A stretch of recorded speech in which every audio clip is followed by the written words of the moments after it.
Thank you all for joining us. Again, I'm Carolyn Osuyos. I'm with ElderWorks based in Palatine. We're officially known as ElderWorks Educational Services.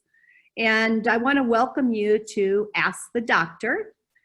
Joining us is Dr. V from Oak Street Health. I want to also let you know that this session is being recorded. You can find it on Facebook Live. You can watch it later or recommend it to your friends. And if you aren't aware, ElderWorks Educational Services is a not-for-profit 501c3 organization. Our mission is to provide older adults and their families with guidance on senior living, home care, and a wide variety of other support. And this includes this education that we're doing for you today. We encourage people to become better planners. Our greatest challenge is people don't typically find us until they have a health incident or crisis. I also wanted to let you know that we have some upcoming fun. Last year, we sponsored a series of plays in Evanston, and it was very funny, very entertaining. This year, we are doing the same.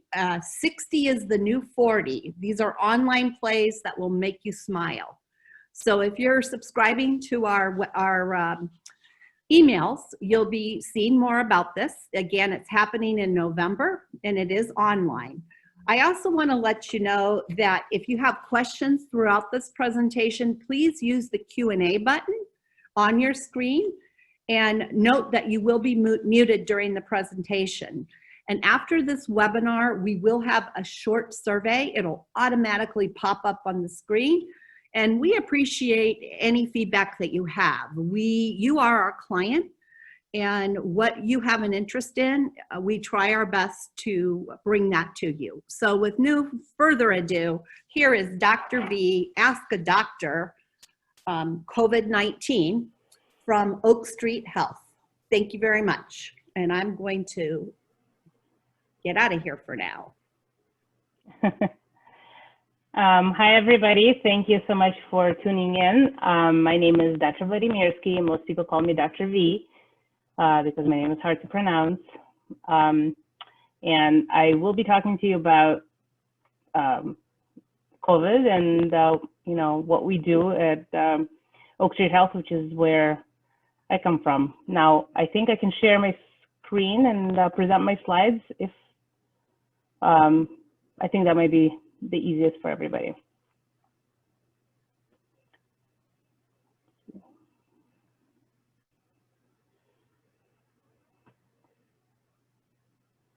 Please let me know that you could see this. Yes. Okay. Okay. So I am the medical director at Oak Street Health Edgewater Clinic, which is located on Clark and Devon in the city, on the north side of the city. We are a healthcare organization. We really are doctors for adults with on Medicare. So if you have Medicare, you are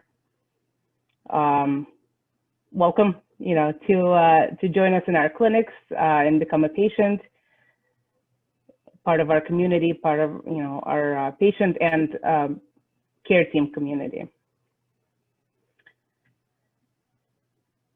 So our clinic is one of many. Right now, we actually have 56 locations across 8 states. We have over 250 doctors and practitioners providing care to our patients. And there are more than 85,000 patients and quickly adding up, adding to our patient panel across the entire country. What makes Oak Street different from other companies, and I noticed this when I came over 6 years ago, to join Oak Street, is the way we provide care.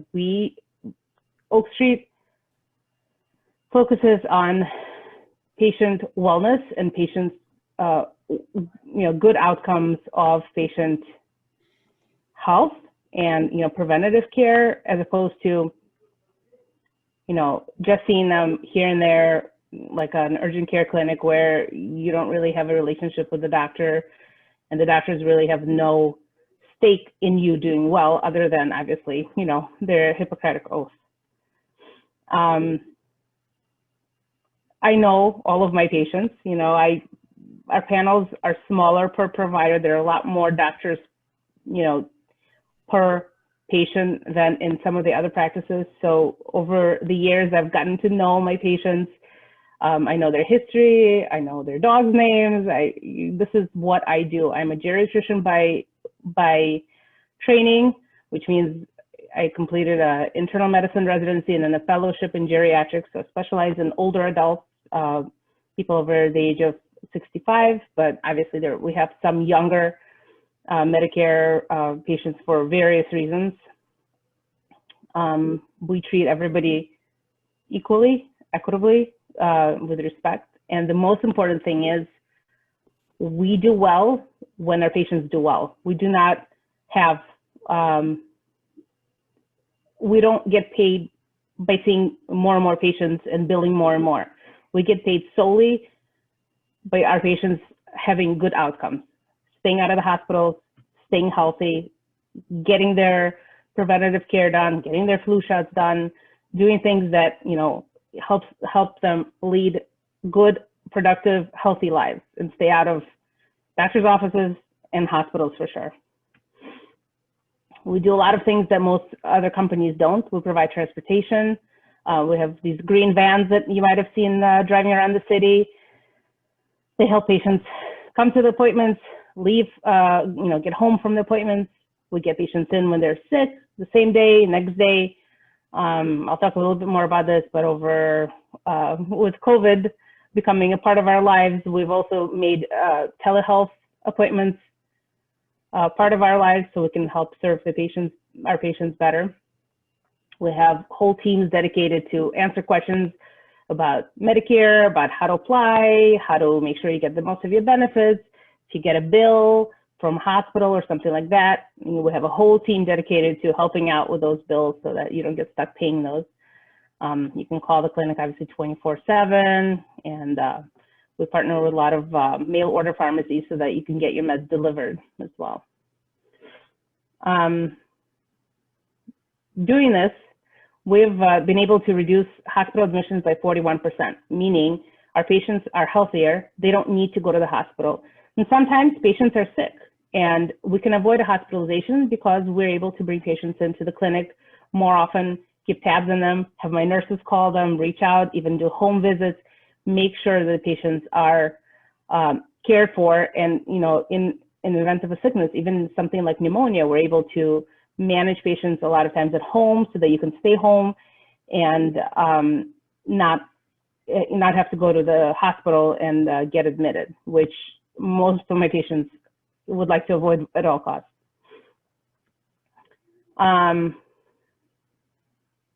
We also strive to meet HIDIS or STARS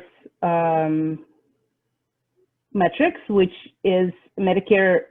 Medicare puts out certain metrics like control of their patients' diabetes, blood pressures, making sure they're on correct medications based on their disease processes.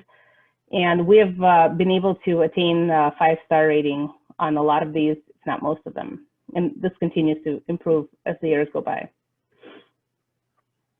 So Oak Street opened in 2013 in my very own clinic where I practice in Edgewater. It's the smallest clinic, but it's our flagship. And it is the #1 clinic, that opened for Oak Street. Now, I joined the practice in 2014, which was about 9 months after the clinic was initially opened. And I have watched over the last 6 years the practice and our company just take off, because really what we do is so important and it has such great outcomes. So as the years went on, in 2015, we added 8 centers across Chicagoland, and then branched out into Indiana. and then Rockford.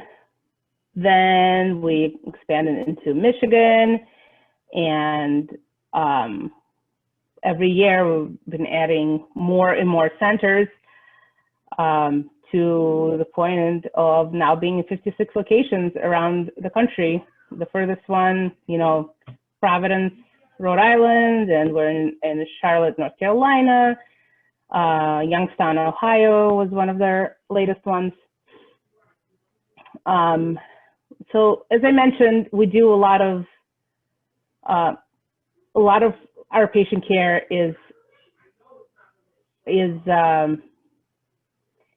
focused on preventative care. So our job is to make sure that patients stay healthy. I mean, that is my number one job. That's why I went into geriatrics.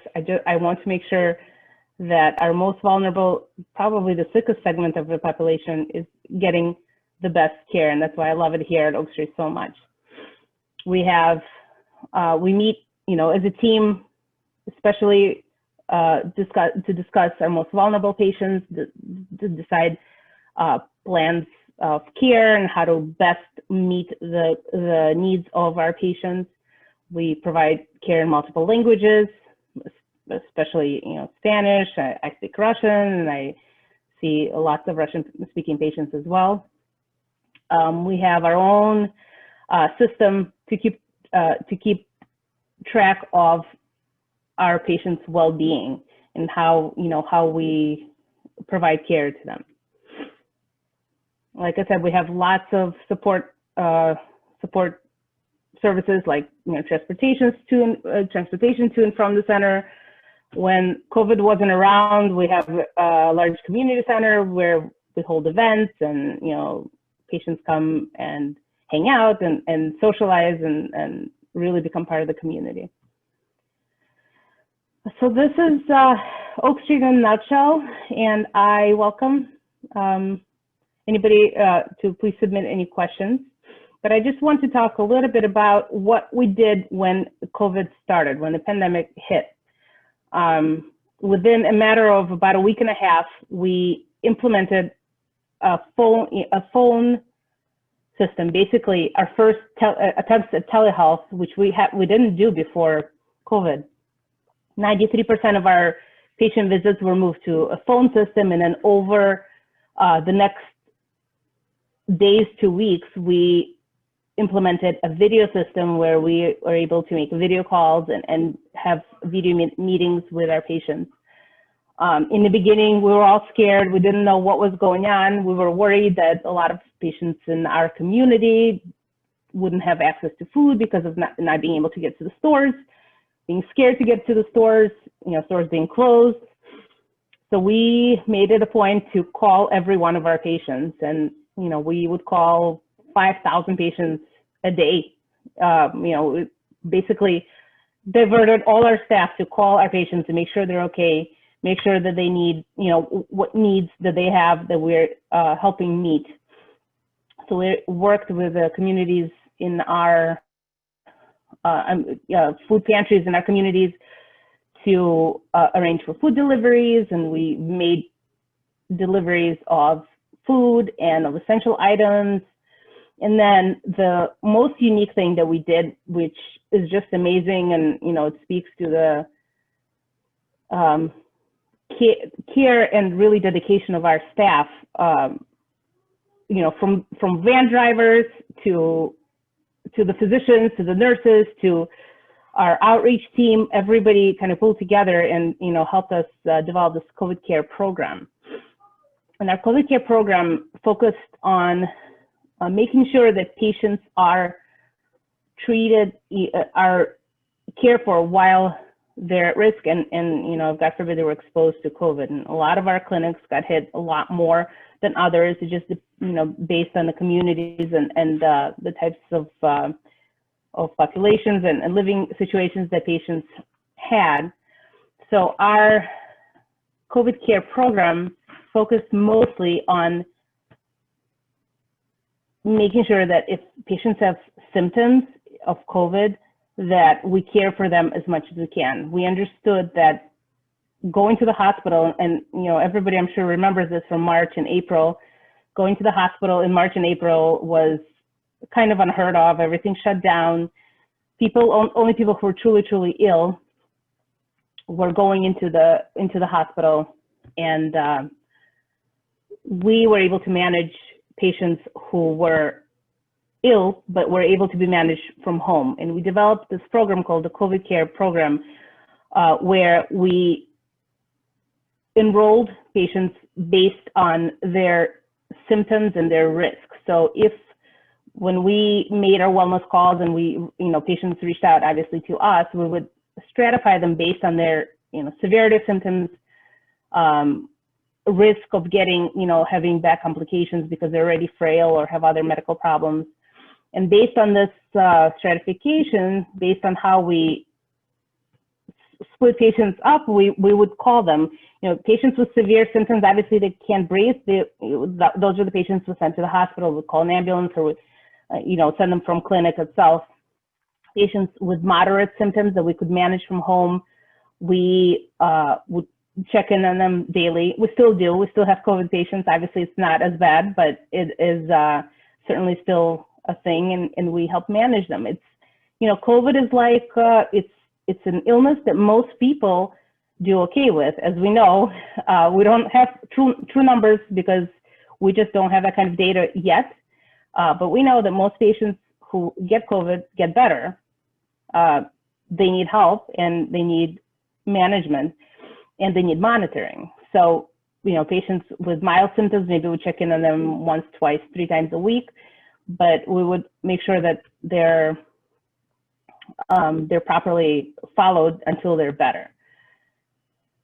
So we implemented a system. Actually, we had a large donation from somebody outside of Oak Street who is involved with Oak Street, of thermometers and pulse oximeters, which is the little machines that measure the oxygen in the blood.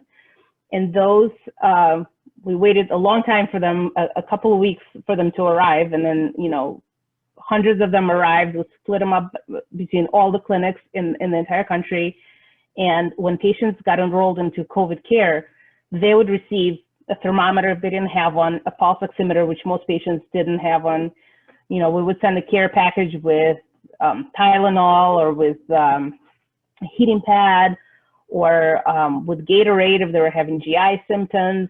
And this is something that we would reassess ongoing and monitor their temperature, their oxygen in the blood, because of the oxygen, if those pulse oximeters show the oxygen going low, then, obviously we would move them into a different tier, the severe symptoms, and they would need to go to the hospital. But for the most part, the vast majority, I would say probably 99% of my patients, it was really some long weeks, because I had, at one point, dozens of patients on my panel, and I'd go through it, and I was the panel of COVID care active patients, go through those lists every weekday, on the weekends. I mean, this is a state of emergency, and we had to make sure we were taking care of our patients.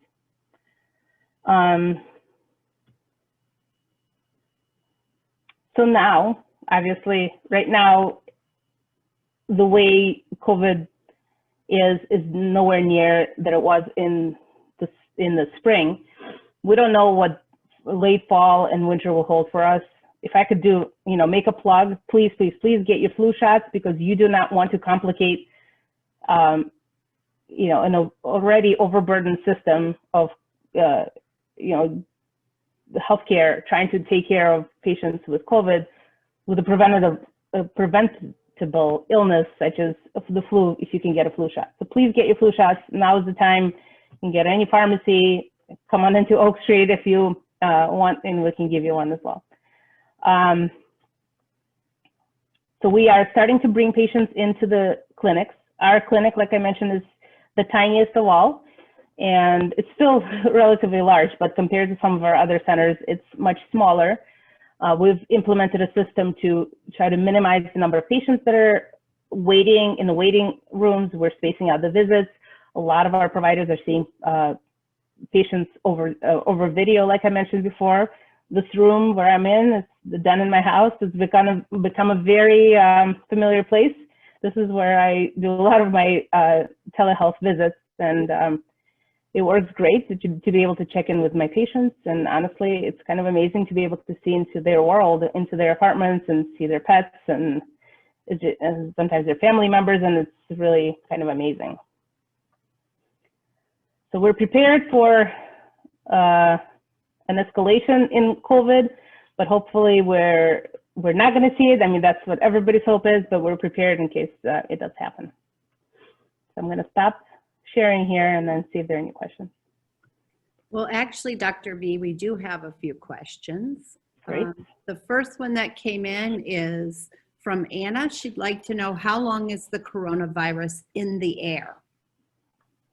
So if you go for a walk, so excellent question. I get this question from my kids all the time because they want to know if they need to be wearing masks when they're outside.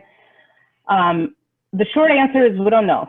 The longer answer is when you're outside, it is much, much safer because the air moves. You know, there's so much air in the world that if there's, let's say, a virus that you can't see in front of you, you know, the airflow will move that out of the way before you get exposed. The issue with any virus, coronavirus not being any different, is you have to get exposed to a certain amount of virus, so enough virus, and we call that a viral load, you know, so that gets into your nose and it could get in through your eyes as well, in your mouth, and also for the duration of you know, how long you're exposed. So if you're walking by somebody, let's say, you know, who has corona and they're just walking by you, first of all, the amount of virus that's there is probably not that much. And you're also only walking by them for a split second and you're not there. Now, if you're not, you know, getting that exposure continuously, we say, you know, 10 minutes is what you know, really 10 minutes of, you know, unmasked exposure is something that's very serious. Within 6 feet. Outside, obviously the air movement, I mean, things are a lot safer outside, and that's why I tell my patients, put on a mask and go for a walk, because we've been cooped up in the house. It is, right now, I think the dangers of just being cooped up in the house and being scared and not getting exercise and just being confined, I think, are even more than, you know, the danger that you could, you know, that you might get exposed to COVID outside, somebody walking by you. Now, when you're indoors, it's different. You know, again, these numbers are not, they're kind of scientific, but everything is so new with COVID, and every virus is a little different in terms of how long it can hang out in the air, that, you know, indoors, in theory, a virus can linger for a couple of hours. So let's say you're in the store and you're, you know, walking by a place where somebody with, you know, florid coronavirus infection was there.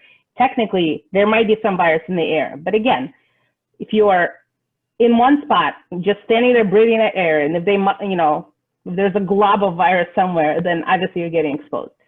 If you're wearing a mask, if they were wearing a mask, those things will decrease those chances tremendously.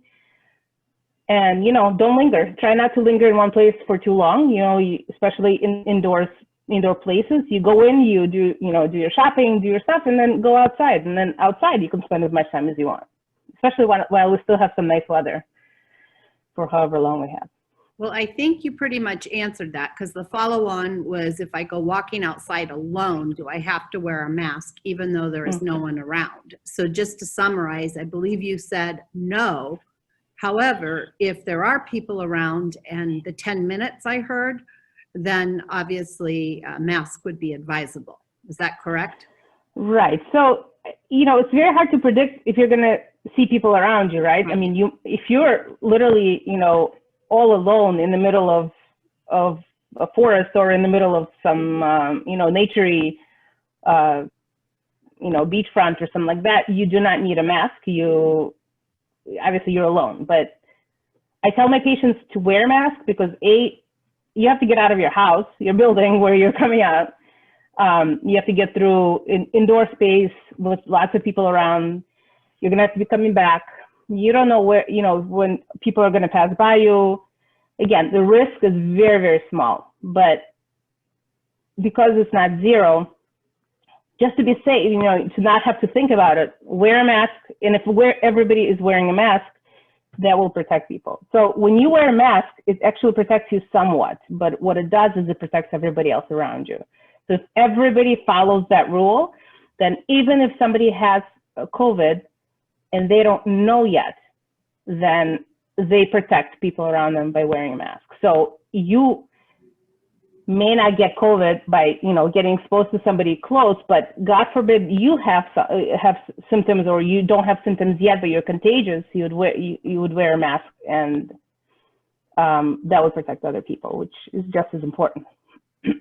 Okay, well, we have a question about eye protection. Should your eyes be protected and covered in addition to the use of a mask? So that's also a great question, and up for, certainly in the clinic, if we are seeing a patient who we suspect, we call those PUIs, patients under investigation, so it's potential COVID patients that aren't proven yet, we dress, we gown up as if this is a COVID patient, because we don't know and we don't want to get sick and spread it to our other patients. So we cover our eyes, we cover the mouth, the nose, we wear hair bouffant, a gown, shoe covers, obviously gloves. All that goes into biohazard container when we're done with that, so that we're not cross-contaminating patients. So obviously the worst entry portal is your mouth, your nose and your mouth, okay? But your eyes are mucous membranes, and yes, you can get COVID through your eyes.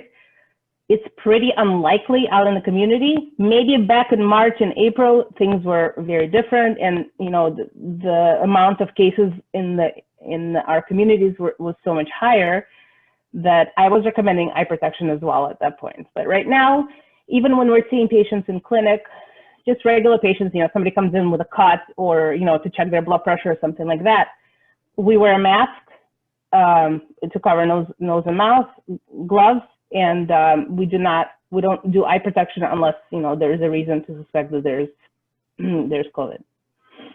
Well, here at ElderWorks, we give away masks to any senior that drops into our office, and most of these masks they're cloth masks. They were made by volunteers. Wow. I've heard that cotton fabric is the best, and I've also heard to test the effectiveness of the mask to try blowing out a birthday candle. And if you can blow out a birthday candle, then maybe it's not protective enough. Do you have any comments on consumer mask or what we need to stay safe?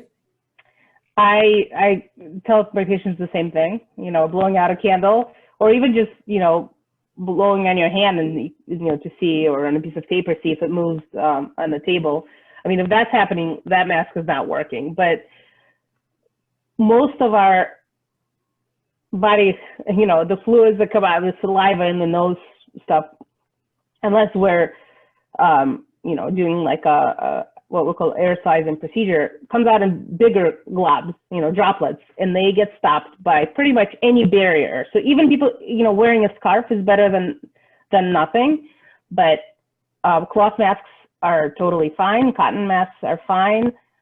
Really, it's the barrier that does the most.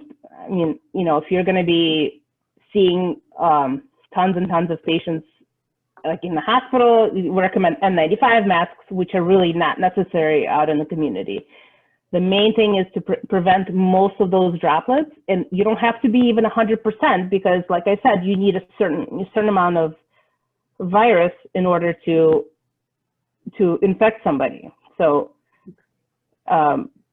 if you block most of that, then you're pretty safe.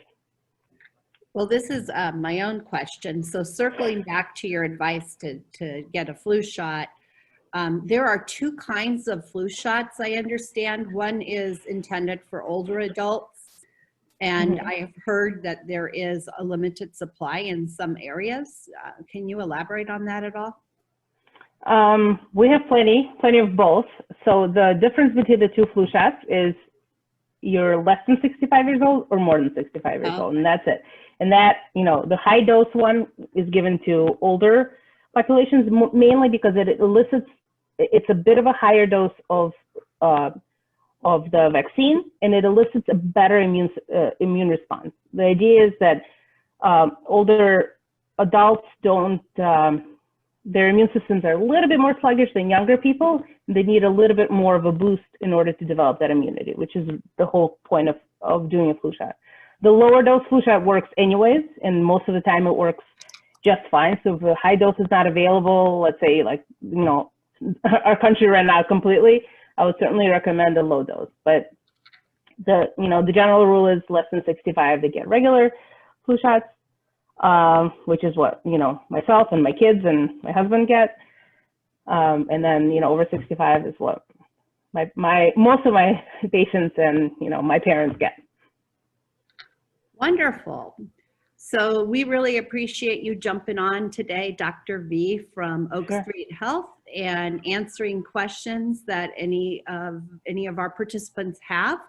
Once again, we have recorded this on Facebook, so if you have a friend or relative that wants to look back at this later, they can. And Dr. V, do you have any more words of wisdom? Oh, I do have one question that just popped in. What are your recommendations? This is a good one regarding traveling by air, airplanes. I have not traveled since January because of COVID.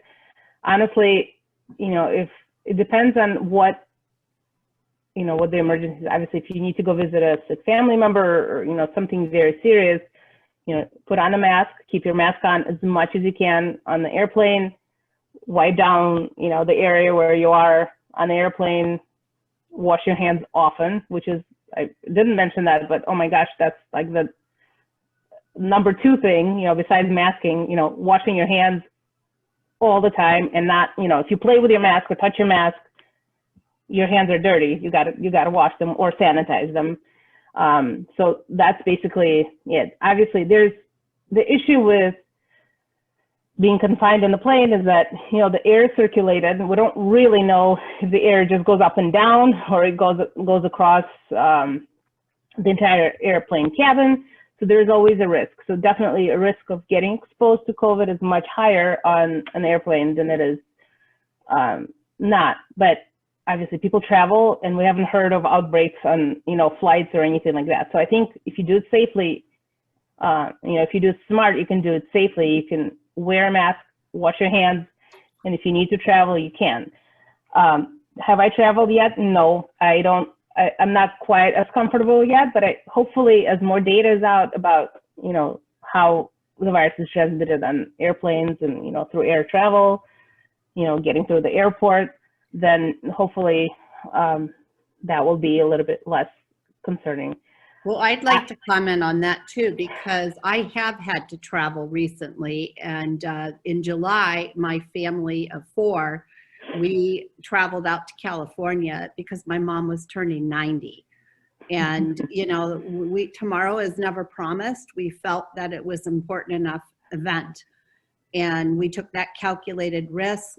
When we got to see family, we spent 4 nights in my sister's backyard where everybody had a family table, and mom had her little card table. And one thing I never considered, but my sister was smart enough to realize, is when mom blew out her birthday candles, she did it on a banana, so not to contaminate the cake we were all sharing. My experience on the airplane was feeling quite safe. We flew one of the major carriers, and from previous years, they were able to keep that middle seat open because we had enough clout. So what I can say is rows 1 through 15 were very spread. After 15, it was cattle car. Mm-hmm. And I want to contrast that to 2 weeks ago, we had to attend a funeral in Wisconsin, and it was a car trip. And I have to say that, having to make gas station stops to use the restroom, I felt much less safe than I did on the airplane and in the airport. So again, that's just my recent personal experience. I think, you know, we all have to use good judgment and carry our hand sanitizers and so on. Right. Right. You gotta try, do everything you can to prevent it, to prevent spread and to prevent infection.